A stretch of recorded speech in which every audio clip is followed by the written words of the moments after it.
Doom Eternal's ray tracing update is out, adding in ray trace reflections on the current gen consoles like Series X, PS5, and PC, as well as some welcomed DLSS support on PC too.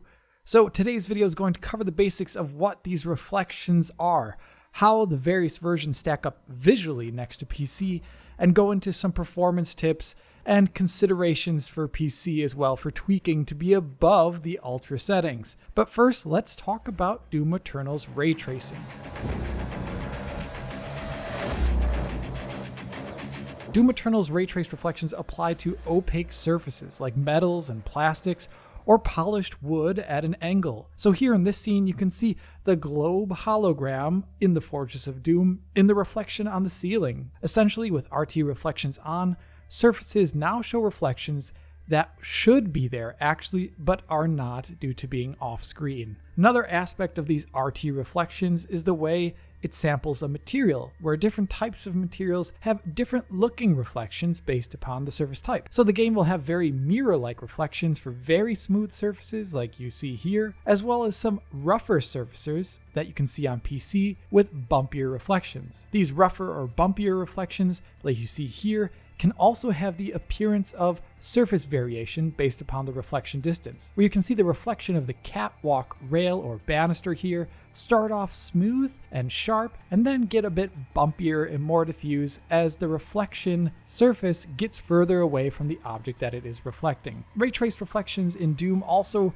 apply to transparent surfaces like glass or water. On glass, there was never any SSR in Doom, just cube maps. So RT absolutely transformed glass surfaces, like here in the Fortress of Doom again, where you can see the entire background geometry moving in the reflection, as well as the Slayer there too. You can even see tiny distortions on the glass surface which change the reflection look, such as these hexagon patterns here. Glass surface RT reflections distort based upon the glass surface shape. So here you can see some amazing funhouse mirror-like effects as I move the Slayer back and forth in front of the glass, and you can see his body distorting as well as the background reflections changing their shape and position. All this ray tracing is per pixel up to the internal resolution of ray tracing, so you can see all these details in the smallest world objects like tiny health flasks on the ground, which now have their entire world reflected around them in pristine detail. As you noticed earlier, you can see the Slayer in these surface reflections. Here, Doom uses a classic floating arms model for its first-person camera, so you will notice that the reflection of the Slayer does not line up with what you actually see or do in first person. But it's still a great enhancement to the game's immersion, as we do not have Vampire Doom Guy, thankfully.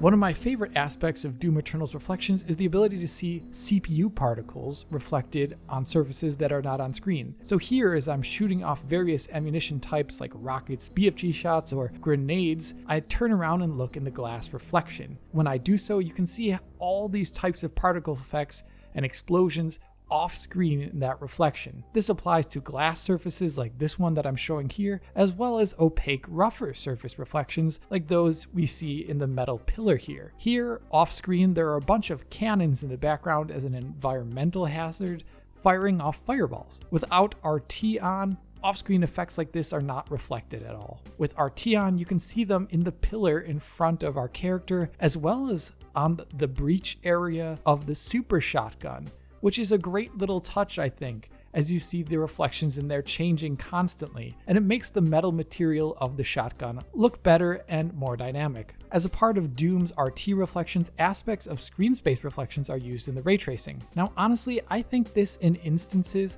can look technically worse than just what ray tracing produces, like what you see here in this vent. Without SSR, the reflection is very pristine and noise-free, but with SSR blending over the RT, you can see a stippled, ordered noise in that reflection and a bit of discontinuity, I think. Doom's SSR is not the best, but at the same time, because it uses SSR and RT at the same time, performance will be better and visual extras are there. Thanks to SSR, GPU particles are added into reflections when they happen in screen space, like you can see here with this grenade explosion. Tiny GPU particles spawn at the tail end of this grenade explosion, which show up in the reflection with SSR and RT, but they are missing in reflections when SSR is separately turned off. Adding in SSR to RT also dims reflections more accurately in those scenes where fog is on screen, like you see here, as the color change from intervening fog can be added in screen space over RT reflections, and RT reflections do not have easy access to that information.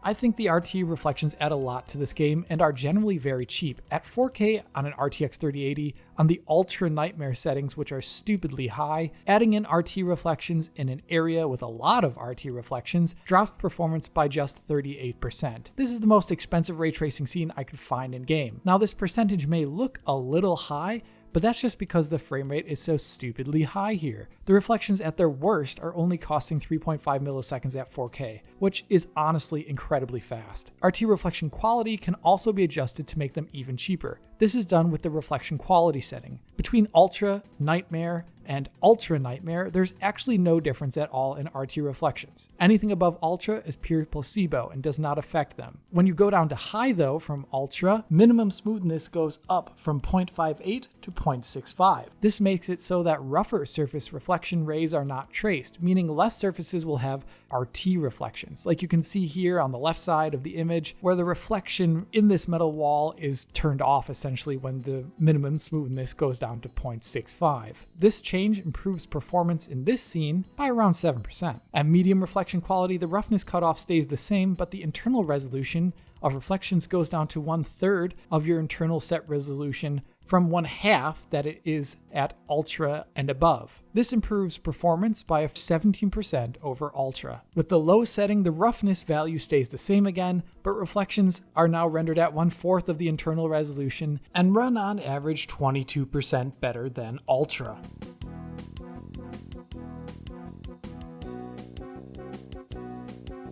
Turning off reflection quality does not affect RT reflections, but instead gets rid of cube maps for all surfaces that do not fall within the RT reflection smoothness range. This improves performance by 30% over Ultra, but I definitely never recommend using this setting. If we look at the low setting for RT here versus RT off, we can see how the game looks so much better with RT on, even on low, and only drops performance by 24% in one of the most demanding RT scenes in the game that I could find. So they are cheap. Changing reflection quality will depend on your GPU, your output resolution, and your target frame rate. I have no strict recommendations here other than do not be afraid to turn this value down. In terms of visual quality, you always have to remember that the internal resolution of the game decides the resolution of the reflections, essentially. So ultra reflections at native 4K are half resolution of 4K, but DLSS performance mode at 4K, which is internally 1080p, has the reflections at half the resolution of 1080p. So the low RT setting at native 4K with quarter resolution reflections will actually have a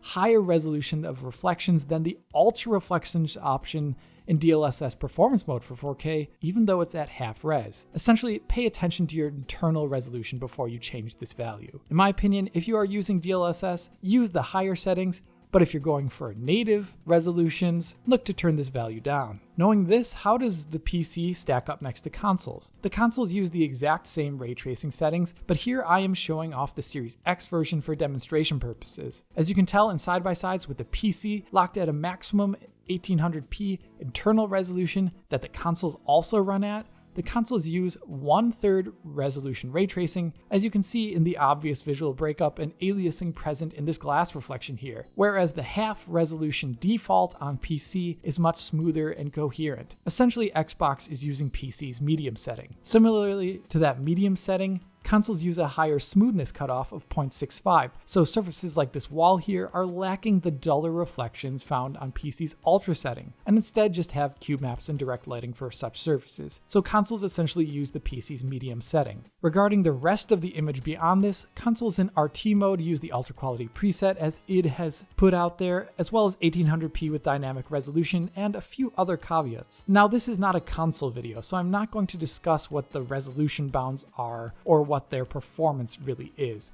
I'm just going to compare how they visually stack up next to PC. And one of the first things I noticed was how easy it is to get superior image quality on PC compared to that of consoles, especially if one uses DLSS. PC with DLSS, even in its performance mode, going up to 4K with an internal resolution of 1080p, looks vastly superior to the average visual output of Xbox Series X or PlayStation 5. This means very low-end GPUs on the NVIDIA side, like an RTX 2060 Super at ultra settings, should offer a superior to console experience with DLSS. In fact, even the lowly RTX 2060 with just 6GB of VRAM using DLSS to get up to 1800p can have a visually better experience than those found on consoles. Like you can see here where DLSS resolves certain thin elements, like the hair here, better on the Slayer, even though it is using a much lower internal resolution. Another reason why it looks better on PC is because the PC version has much higher anisotropic filtering. Like in this shot here, you can see how PlayStation 5 and Xbox Series X have missing detail on this surface here,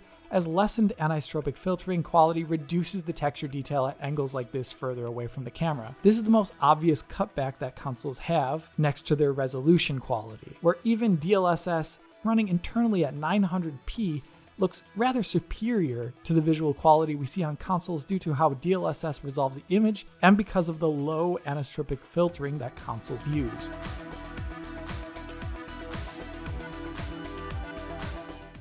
While looking at these images here, I think we should add in the Xbox Series X version, where it is possible to see how Xbox Series X uses variable rate shading tier 2 that is not available on PC or on PlayStation. Here, this VRS adds in some surface degradation, as we can see on these lines running down the rock face, giving them a slight pixelated edge look that you can see there. It also degrades the inner surface texture quality on some aspects here, like this little bit of rebar on the left-hand side of the screen. So as we can see here, DLSS is doing wonders next to what the console image quality is like. But how does it fare in comparison to native resolution? Going back to the image I showed off earlier with the RTX 3080, we can see how with the same level of post sharpening of 33 in the menu, that edge resolve and internal texture resolve of DLSS in quality mode is extremely similar to native. Performance mode also looks extremely similar there. The difference in image quality is in those areas where ray trace reflections are, as RT reflections use the internal resolution to scale, so 1080p and 1440p. So this means DLSS modes will have lower resolution RT reflections. Another difference comes from temporal artifacts. DLSS maintains high edge quality,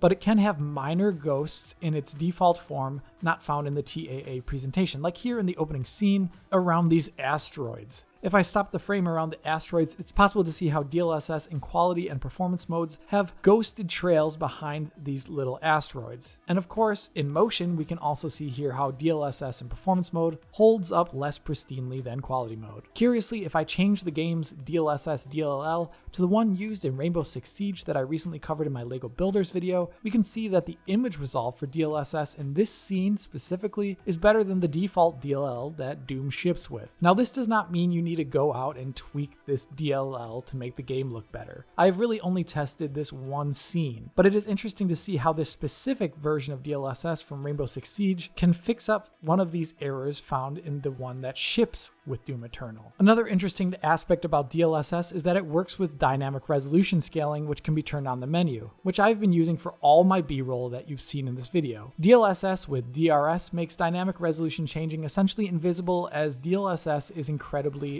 good at reconstructing images. DLSS works with DRS though in an unintuitive way, so let me explain. So we have this scene here where I'm in quality mode at 4K with beyond ultra nightmare settings on an RTX 2060. It is internally scaling the image from 1440p up to 4K. And as you can see, the frame rate is of course not 60 FPS. By turning on DRS, which is targeting 60, you can see that in quality mode here, it is still not going to hit 60, but it increases the frame rate to around 26 FPS. On the right-hand side of the screen, we can see here that the dynamic resolution is bottoming out at a minimum of around 75% here. This does not mean 75% of real 4K, but 75% of the internal 1440p resolution of quality mode. Basically, if you have the game set to quality mode with DRS on, DRS can at best only go down to 75% of that quality mode internal resolution. In balance mode, it can only go down to 88% internal resolution. In performance mode, it will actually never change resolution at all, even if DRS is on. So DRS with DLSS is more limited than normal DRS without it. Still, I recommend using DRS with DLSS if you have it on.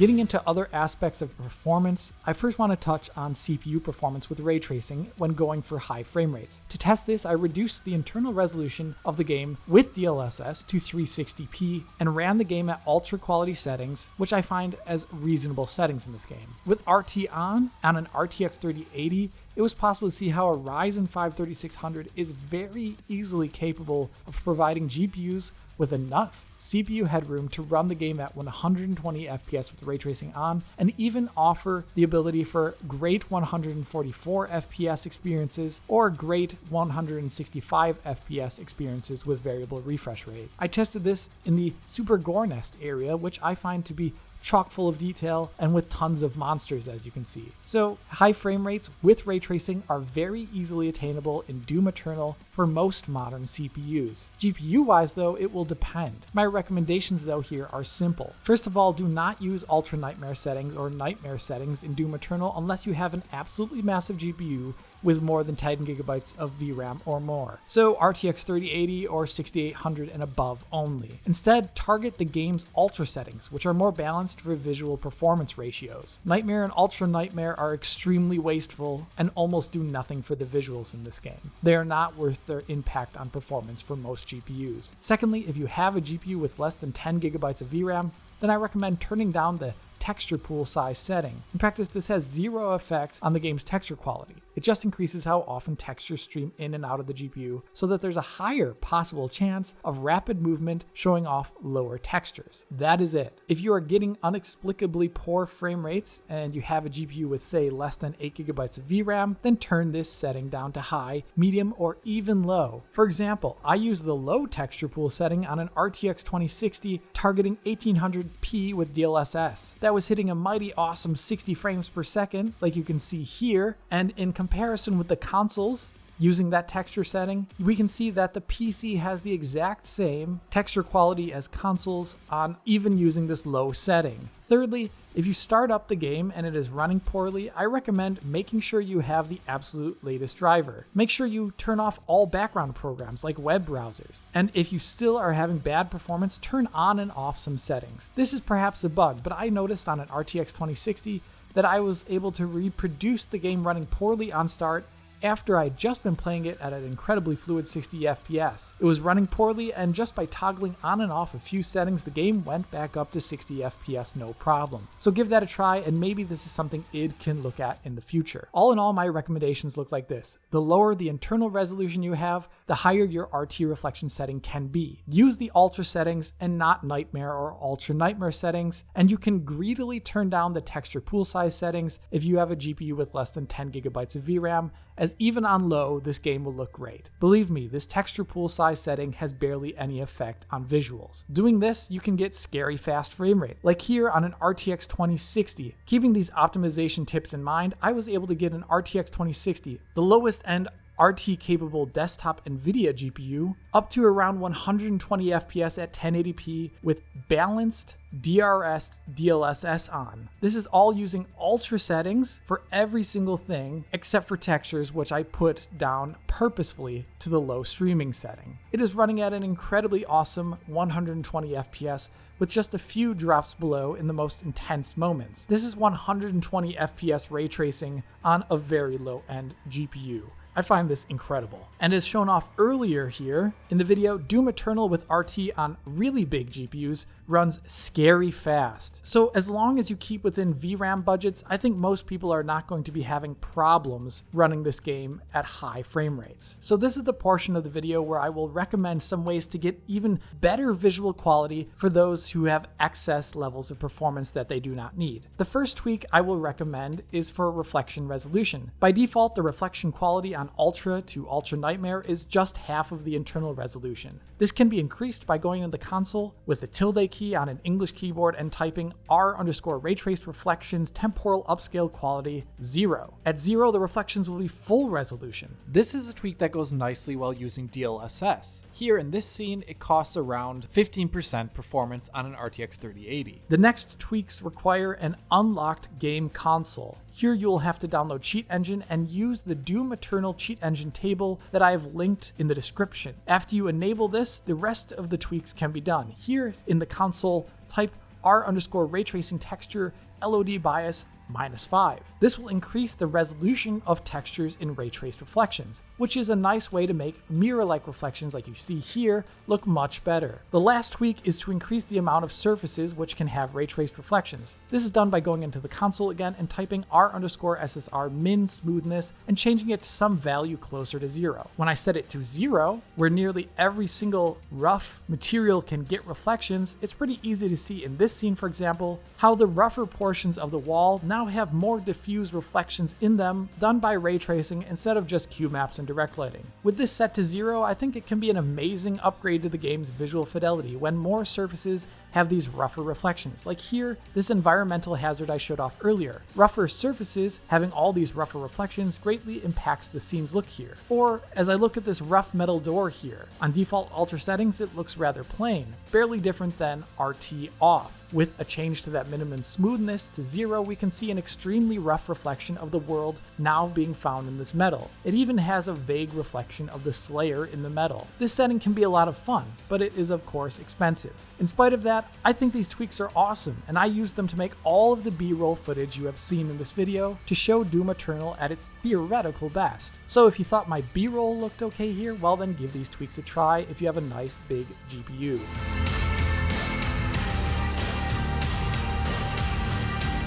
Coming to the end of this video here, I think Doom Eternal on PC with RT reflections and DLSS is just hardcore. It blazes on the CPU, allowing high refresh rate gaming on extremely modest machines. And DLSS and reflection quality options give you the ability to get reasonable image quality concessions for much enhanced performance. It's just an amazing PC game. But that is enough from me for now. If you did like this video, hit that like button and subscribe to the channel. If you're already a subscriber, then hit the little bell in the corner to be informed as soon as Digital Foundry posts a video. If you want to help us out, support DF on Patreon to get this video and many more in the highest quality for download. And if you want to talk to me about Doom Eternal on PC, well, write a comment below or follow me and DF on Twitter. And as always, this is Alex, bidding you farewell und auf Wiedersehen.